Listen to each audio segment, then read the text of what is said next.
lot of people always get confused on what Sony does and does not own when it comes to Spider-Man. There are some people who truly believe Sony owns the Spider-Man IP right out, which they do not.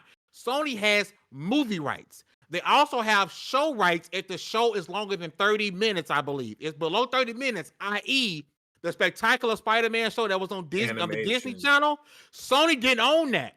Marvel had complete rights to that because it was a 30-minute show, right? So anything longer than that, Sony has the rights to it as long as they produce the content. At any point, Sony goes 4 or 5 years without making a Spider-Man film, i.e., what Universal did with not making a Hulk film, the rights automatically revert back to Marvel. So my theory, the reason why we're continue to see Spider-Man inside the MCU and why that deal's probably never going to go away, because Sony has to know at the point that you tell Marvel, F you can't have Spider-Man in the movies, they're going to say, F you no longer have exclusive rights in the video games, because that IP is making a crap ton of money, right? And if Sony was smart, even if that happens, they will continue to make the games because they can make more with them publishing the game. Insomniac does an amazing job of Spider-Man.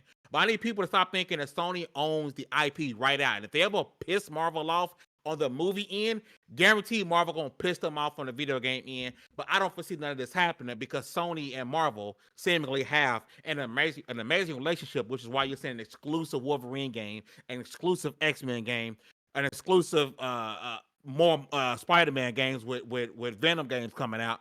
But that's my spiel. My fault. Go ahead. As long as they both keep winning, it's gonna keep happening. But it's crazy because that prediction in and of itself seems like something somebody would make bets on, offer to do something like eat a hat.